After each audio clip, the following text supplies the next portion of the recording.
If you're a podcast host, listen up, this one's for you. My name is Allie Jackson. I'm the host of Finding Mr. Height, a dating and relationship podcast that I've been doing for 4 years now, sharing my positive and practical approach to dating that's built on my own life experience. And I wanted to share another experience that I've had, my secret behind monetizing my show. It's called Red Circle, and I was just telling my colleague about how much I love their platform. With Red Circle, not only am I getting a seamless hosting experience, but I also love the support I receive in ad sales. It's not just typical ad sales either. It's targeted opportunities based on my show and my life. And the platform is super simple. You just set your preferences and Red Circle matches you with sponsors that align with your show. You can vet every opportunity and their platform gives you great analytics. More recently too, my Red Circle team has brought me opportunities outside of my podcast on social media to really augment the podcast partnerships, bring them full circle. I just can't recommend them enough. If you want to give it a try, go to redcircle.com to get your free trial. That's redcircle.com for a free trial.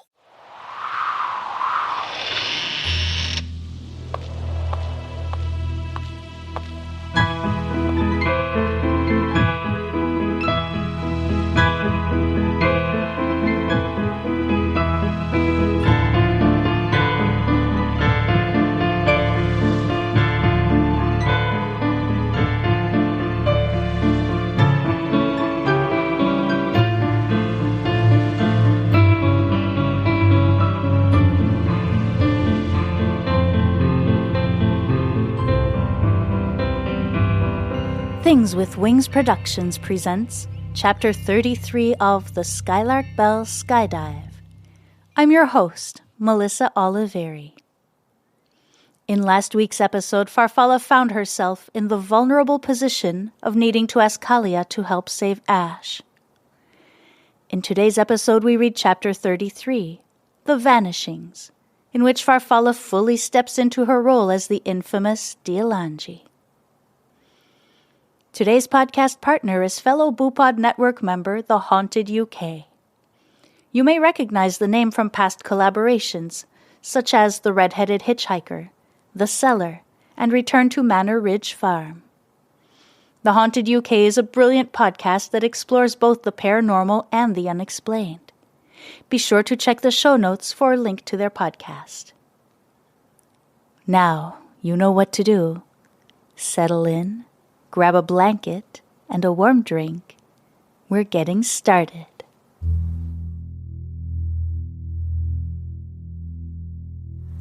The years following Ash's illness have flown by.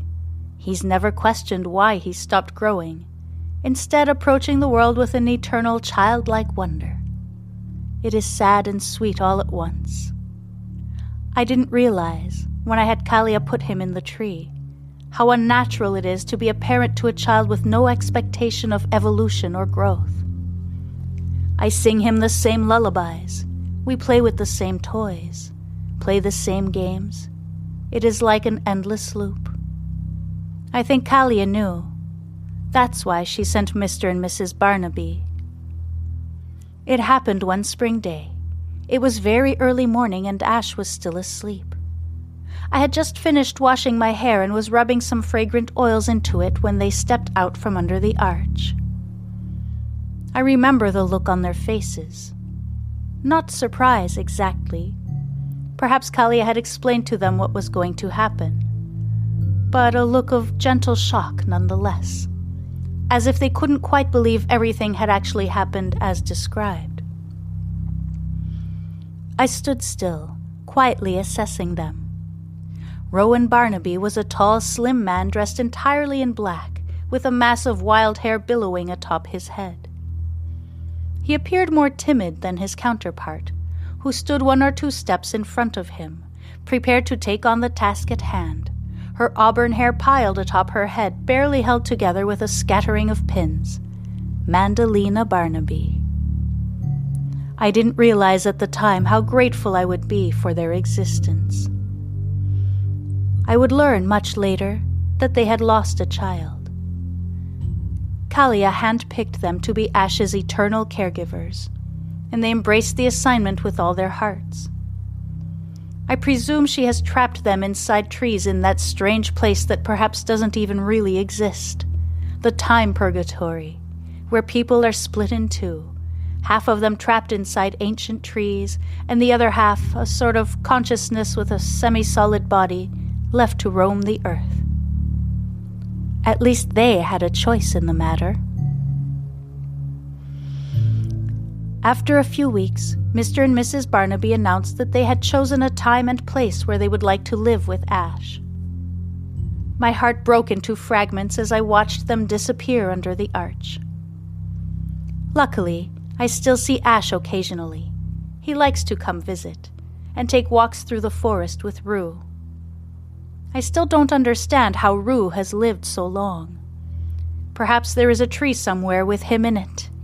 I don't question these things anymore. I'm simply grateful for the company, especially now that I once again find myself alone. I had put the stories of the Vanishings out of my mind after Ash was saved. I thought we would be together forever.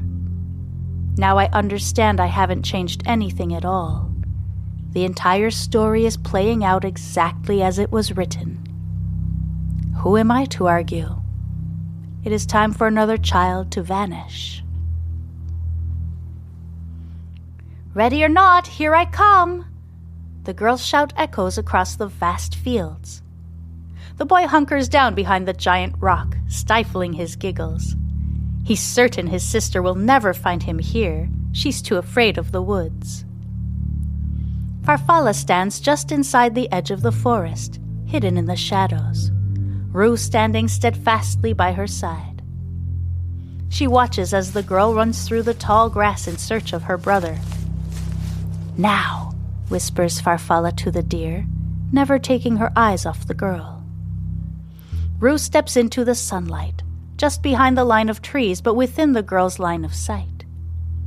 The girl stops in her tracks and stares at the deer, mesmerized. Farfalla begins to sing, ever so softly, willing her voice to carry on the wind to reach the girl.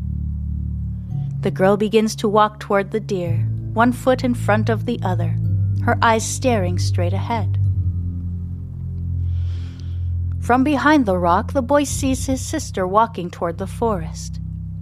He squints into the darkness and sees a red deer standing at the edge of the tree line. The girl is clearly heading straight for it. "Shelter!" he shouts, waving his arms over his head to get her attention. The girl keeps marching forward, completely oblivious to his call, almost like she is sleepwalking. "Shelter, over here!" he shouts again, this time with a tinge of desperation in his voice. Still, the girl keeps her steady pace. She has almost reached the line of trees. The boy begins to feel slightly dizzy and lays a hand on the rock to steady himself. He can hear singing, similar to a woman's voice, but not entirely human either. The sound swirls around him, its dizzying effect causing him to curl up on the ground behind the rock. His eyelids get heavy and his body goes limp, and finally he gives in to the temptation to sleep. Farfalla leads the way, maintaining her hold on the girl through song. Rue follows behind her, and the girl walks behind Rue. Finally they come to the clearing, though it isn't much of a clearing anymore. A collection of young trees has sprung from the acorns Farfalla planted after the ancient oak was felled. Farfalla stops singing, and the girl blinks. Farfalla turns to Rue. "Thank you," she says, laying a hand on the deer's cheek. The deer snorts in reply, then turns and disappears into the darkness of the forest. "Where's Lachlan?" whimpers the girl as she comes to her senses. She scans her surroundings and looks back at Farfalla, her face filled with fear and uncertainty. "I'm afraid I don't know," says Farfalla. "What's your name, darling?" she asks, crouching to be at eye level with the girl before laying a hand on her cheek. Shelta? Stammers the girl through chattering teeth. "My name is Dealan-dè," says Farfalla. "I live here in the forest with my friend Rue, who you met earlier. Isn't he beautiful?" The girl nods. I bet he would love to walk with you sometime. He likes to have a companion to go on his walks. Would you like that?" The girl shrugs, then nods. I think it's my bedtime. I should go home," says the girl hesitantly. "Oh, it's quite dark. I think it will be nearly impossible to find your way home right now. It would be much safer for you to stay with me. I even have a soft bed for you to sleep in, and some toys, and chocolate," says Farfalla, opening up her hand. The girl looks at the pieces of wrapped candy in Farfalla's palm and smiles. "May I have two?" she asks. Farfalla laughs. "You may have them all," she announces to the girl's delight. Shelta carefully unwraps each candy and sits happily on a log, eating each one and licking her fingers clean. Finally, darkness settles, and Farfalla guides her to the tent with a lantern. "You'll be safe and comfortable here, Shelta," she says, guiding the girl to the cot. The girl is too tired to make a fuss and falls asleep only moments after her head hits the pillow. Back in the field, the boy wakes up, disoriented by the night sky and the rock towering next to him. Finally, he remembers watching his sister go into the woods. "Shelta!" he shouts, desperately looking in every direction. "Shelta! Where are you?" he yells. But no one replies. Panicked, he stands up and races across the field toward his house.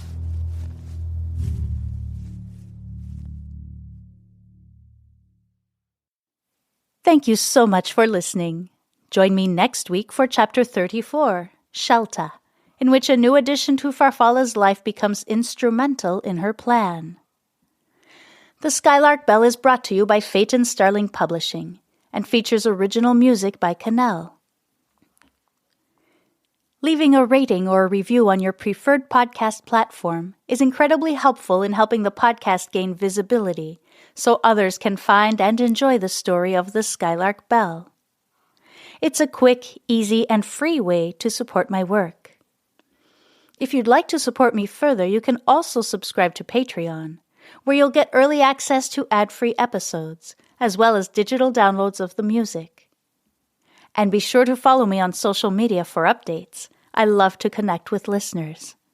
Just check the show notes for all necessary links. Once again, thank you for listening. I'm Melissa Oliveri, and this is the Skylark Bell Podcast.